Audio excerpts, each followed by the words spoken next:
हमारा आरसीसी में पहला टॉपिक है कॉलम। सबसे पहले हम ये जानेंगे कॉलम होता क्या है। कई बार कम्पिटिटिव एग्जाम्स में आ चुका है कि कॉलम की डिफिनेशन क्या होती है, या आपको डिफिनेशन दिया रहेगा और 4 डिफिनेशन दिया रहेगा और पूछ लेगा इसमें से कॉलम कौन सा होता है। तो हमें ये जानना बहुत जरूरी है कॉलम का डिफिनेशन होता क्या है, और बहुत लोगों को नहीं पता होता है कॉलम होता क्या है। ओके, तो कॉलम का अगर हम इंग्लिश में डिफिनेशन देखें तो इंग्लिश में इसका डिफिनेशन होता है in a building structure a compressive member whose effective length are exceed 3 times of its lateral dimension is called column। अब हिंदी में देखते हैं इसका मतलब क्या होता है। अगर कॉलम की इफेक्टिव लेंथ लीस्ट डायमेंशन का अगर 3 गुना हो जाए तो उसे हम कॉलम कहते हैं। अब जैसा कि आप इसमें फिगर में देख सकते हैं, हमारे ये कॉलम है, इसका एक तरफ का डायमेंशन है 300 mm और दूसरी तरफ का डायमेंशन है 500 mm, और इसकी जो लेंथ है वो है 1 मीटर।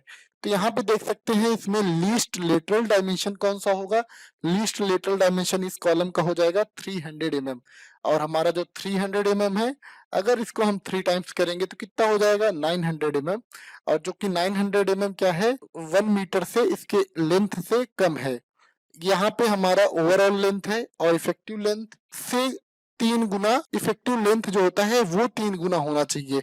तभी हम आपको ये भी बताएंगे कि इफेक्टिव लेंथ कॉलम का कैसे निकालते हैं। अभी हम ये अज्यूम कर रहे हैं हमारा इसका इफेक्टिव लेंथ है वो है 1 मीटर, और हमारा जो इसका लीस्ट लेटरल डायमेंशन है वो कितना है 300 mm। तो आपका ये क्या हो जाएगा कॉलम हो जाएगा। सपोज अगर हमारा 1 मीटर ना होके अगर हमारा ये 900 mm भी होता तो भी ये क्या होता है हमारा कॉलम कहलाता। ओके, और इफेक्टिव लेंथ कैसे कॉलम का पता करेंगे वो भी मैं आपको आगे बताऊंगा। अब ये हम देखेंगे कॉलम को कितने पार्ट में डिवाइड किया गया है। तो कॉलम को मेनली 2 टाइप्स में डिवाइड किया गया है। फर्स्ट होता है हमारा शॉर्ट कॉलम और सेकेंड वन है हमारा लॉन्ग कॉलम। शॉर्ट कॉलम और लॉन्ग कॉलम में क्या डिफरेंस होता है ये भी बहुत इंपॉर्टेंट है, आपको जानना होगा। तो शॉर्ट कॉलम उसे बोलते हैं अगर हमारा सिलेंडरनेस रेशियो 12 से कम होता है, मतलब अगर हमारा सिलेंडरनेस रेशियो 12 से कम है तो उस कॉलम को हम क्या बोलेंगे शॉर्ट कॉलम। और सिलेंडरनेस रेशियो क्या होता है, सिलेंडरनेस रेशियो का फॉर्मूला होता है effective length upon least lateral dimension. Effective length आपको पता ही है कैसे निकालेंगे, और अगर आपको नहीं पता है अभी इफेक्टिव लेंथ के बारे में यहाँ पे पूरा बताया जाएगा कि इफेक्टिव लेंथ किसी भी कॉलम का आप कैसे निकाल सकते हैं। तो लीस्ट लेटरल डायमेंशन अभी मैंने बताया, लीस्ट लेटरल डायमेंशन जो होगा वो आपको कैसे देखना है, लीस्ट लेटरल डायमेंशन कौन सा होगा। अगर हमारा इफेक्टिव लेंथ और लीस्ट लेटरल डायमेंशन का जो रेशियो होगा वह 12 से कम होगा तो हमारा हो जाएगा शॉर्ट कॉलम। अगर हम बात करें लॉन्ग कॉलम की तो लॉन्ग कॉलम में ये हमारा जो सिलेंडर रेस रेशियो है effective length upon least lateral dimension, ये क्या होता है 12 से ज्यादा या तो 12 के बराबर। अगर हमारा सिलेंडरनेस रेशियो 12 से ज्यादा है या 12 के बराबर है तो ये हमारा जो हो जाएगा लॉन्ग कॉलम हो जाएगा। तो आपको यही चीज ध्यान में रखना है लॉन्ग कॉलम और शॉर्ट कॉलम में क्या डिफरेंस होता है। हमारा जो सेकेंड क्लासिफिकेशन है कॉलम का वो टाइज के अकॉर्डिंग किया गया है। इसमें 2 टाइप का कॉलम होता है। फर्स्ट है लेटरल टाइज कॉलम और सेकेंड वन है आपका हेलिकल टाइज कॉलम। सबसे पहले हम ये देखेंगे लेटरल टाइज कॉलम कैसा होता है। तो इस इमेज में आप देख सकते हैं ये जो कॉलम है हमारा ये है लेटरल टाइज कॉलम। और कितने लेग्ड का कॉलम है तो आप इसे बोलेंगे 2 लेग्ड स्टीरप्स कॉलम बोल सकते हैं आप इसे। कैसे, तो फर्स्ट लेग ये हो गया और सेकंड लेग ये हो गया। अगर हम बीच में से एक और टाई बार लगा दें तो ये हमारा 3 लेग कॉलम हो जाएगा। कई बार क्वेश्चंस आते हैं इस तरह के, आपका क्रॉस सेक्शन कॉलम का दिया होगा और वहां पे पूछ लेगा ये हमारा जो कॉलम है कितने लेग का है, तो वहां पे आपको आंसर करना होगा ये काउंट करके। ये हमारा फर्स्ट, ये सेकंड और ये हमारा थर्ड हो गया। अब सेकंड वाला देखते हैं। सेकंड वाला है हमारा helical ties column. Helical ties column जो होता है वो जनरली जो यूज किया जाता है वो सर्कुलर कॉलम में यूज किया जाता है, और इसका कभी कभी हम यूज कर लेंगे रेक्टेंगुलर कॉलम में भी, कभी कभी हम इसका यूज कर लेते हैं। तो ये हमारा स्पाइरिकल होता है, इसीलिए हमारा इसे हम हेलिकल टाइज कॉलम बोलते हैं, जैसा कि आप इमेज में देख रहे हैं। और ये वाली जो डिस्टेंस होती है इसे हम पिच बोलते हैं। अब हम लोग कुछ कॉलम के फैक्ट के बारे में जानेंगे। और कई बार गवर्नमेंट एग्जाम्स जो होते हैं उसमें एमसीक्यू के फॉर्म में ऐसे क्वेश्चंस आते हैं। फर्स्ट है हमारा, अगर कोई भी स्क्वायर या रेक्टेंगुलर कॉलम है तो उसमें मिनिमम 4 लॉन्गिट्यूडनल बार यूज होते हैं।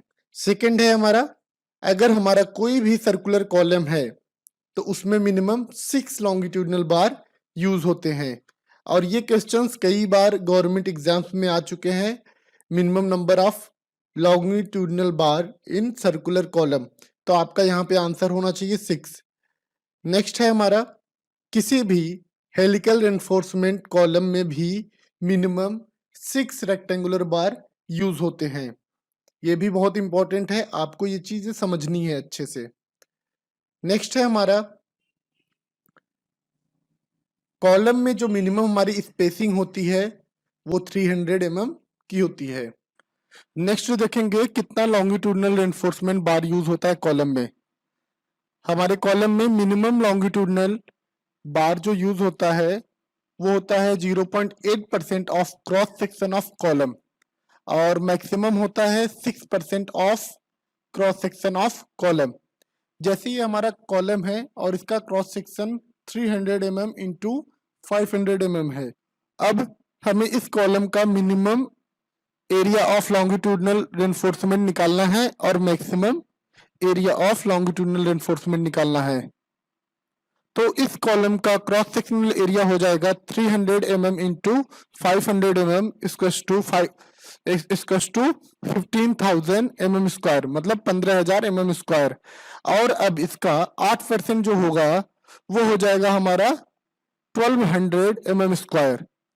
अगर हमें इसका maximum cross sectional maximum reinforcement निकालना है तो ये हमारा हो जाएगा 6% of cross sectional of column. तो अगर हम 6% निकालेंगे किसका, 15,000 का अगर हम 6% निकालेंगे तो ये हो जाएगा हमारा 9,000 mm स्क्वायर, मतलब 9,000 mm स्क्वायर। अगर हमारा ओवरलैपिंग का केस जहां पे आता है तो इसके लिए हमारा जो maximum area of longitudinal reinforcement होता है ये हो जाता है हमारा 4% of cross section of column. अब हम देखेंगे minimum nominal cover in A column. तो सबसे पहले हमें जानना पड़ेगा मिनिमम नॉमिनल कवर होता क्या है और डिफरेंस क्या होता है नॉमिनल कवर और इफेक्टिव कवर में। तो आप यहाँ पे डिफरेंस देख सकते हैं। फर्स्ट वन वाला जो है ये है हमारा नॉमिनल कवर, इसे बोलेंगे। अगर हम इसको हाफ सेंटर ऑफ बार से लेंगे तो ये हमारा क्या हो जाएगा, ये हमारा हो जाएगा इफेक्टिव कवर। अगर हमारा ये बार के एंड से ये वाली डिस्टेंस होगी, ये वाली हमारी हो जाएगी नॉमिनल कवर। तो हमारा नॉमिनल कवर कितना होना चाहिए कॉलम में, ये भी बहुत इंपॉर्टेंट है, आपको ये पता होना चाहिए। तो फर्स्ट है हमारा, ये 40 mm से कम नहीं होना चाहिए। पहला कंडीशन है 40 mm से ये कम नहीं होना चाहिए। दूसरा कंडीशन है अगर हमारा जो बार है अगर ये हमारा 40 mm से ज्यादा है, सपोज हमारा बार का जो डाया है ये हमारा 40 mm से ज्यादा है, तो इस कंडीशन में जो है हमारा जो नॉमिनल कवर होगा ये 40 mm से ज्यादा होगा, मतलब जो डाया बार होगा उससे ज्यादा होना चाहिए। अगर सपोज एक कॉलम है उसमें हमारा 40 mm के 4 बार यूज हुए हैं और उसके बाद 48 mm के भी 2 बार यूज हुए हैं, तो उस कंडीशन में हमारा जो नॉमिनल कवर होगा वो भी हमारा हो जाएगा 48 mm से ज्यादा। ओके।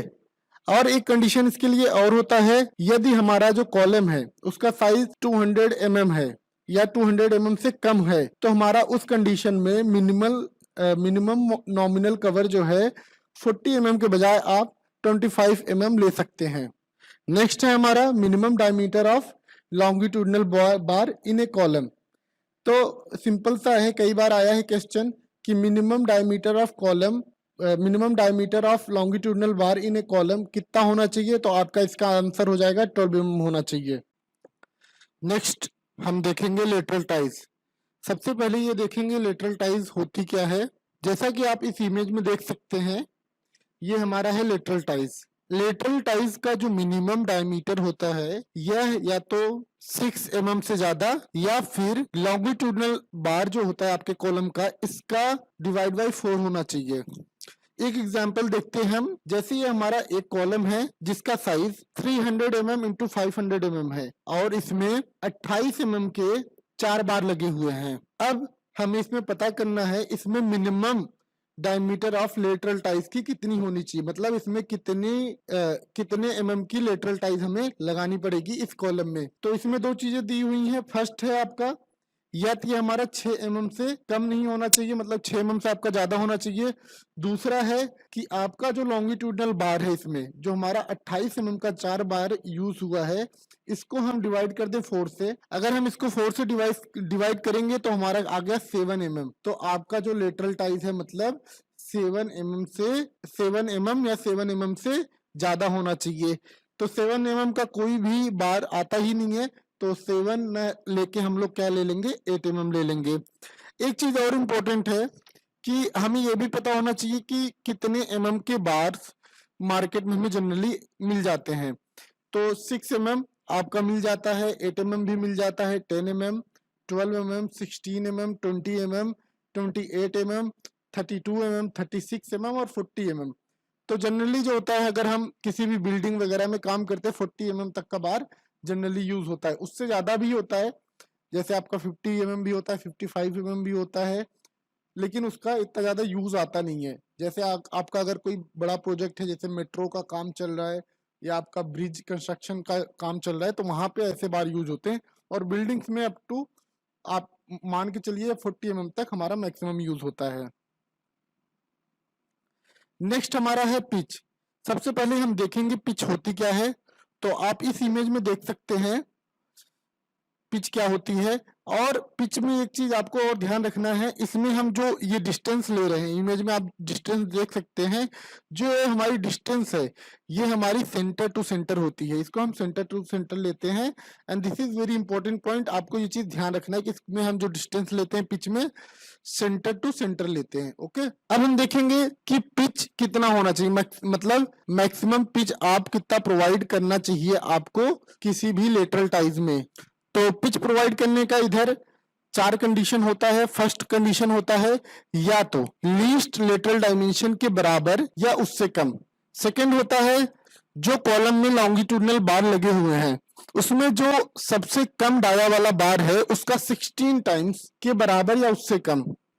और थर्ड है हमारा जो हमारा टाई यूज होता है, टाई बार यूज हो रहा है कॉलम में, उसके डायमीटर के 48 टाइम्स करने पर जो आपका वैल्यू आएगा उसके बराबर या उससे कम।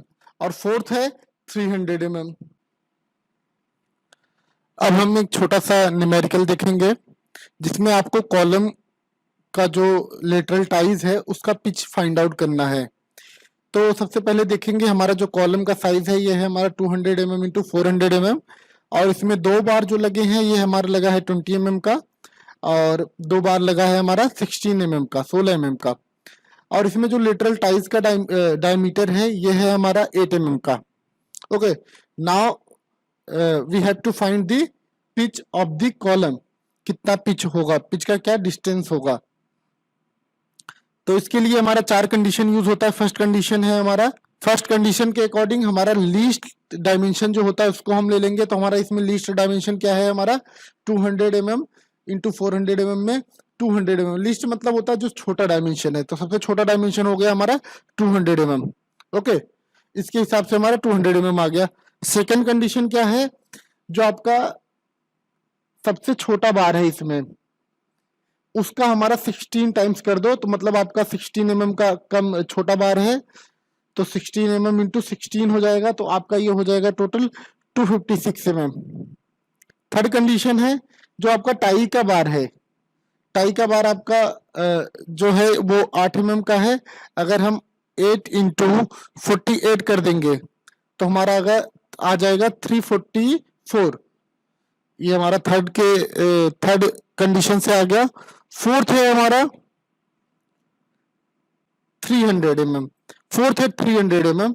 तो हमारे 4 कंडीशन से आ गए। पहला वाले से आ गया हमारा 200 mm, दूसरे वाले से आ गया हमारा 256 mm, तीसरे वाले से आ गया 384 mm और फोर्थ वाला है हमारा 300 mm। तो इसमें सबसे छोटी वैल्यू जो होगी वही आपका हो जाएगा पिच ऑफ दी कॉलम। तो हमारी इसमें सबसे छोटी वैल्यू है 200 mm। तो हमारा जो राइट आंसर हो जाएगा इसका 200 mm हो जाएगा। अब ये हमारा ओवरऑल था कॉलम के बारे में। अब इससे ज्यादा किसी भी गवर्नमेंट एग्जाम में आपका कॉलम से नहीं आ सकता है। अगर आपने इस वीडियो को अच्छे से एक बार देख लिया, अगर एक बार भी नहीं समझ में आ रहा है 2 बार आप देखिए, 2 बार में अगर आपको अच्छे से समझ में आ गया तो आप कोई भी कॉलम से रिलेटेड एमसीक्यू क्वेश्चन है तो कर सकते हैं। और मैं वीडियो को लास्ट में बना दूं, हम लोग जो बुक को फॉलो कर रहे हैं वो हमारा राशिद खान सर की बुक है, वो वही हम लोग फॉलो कर रहे हैं और उसी का सारा मैटर है ये।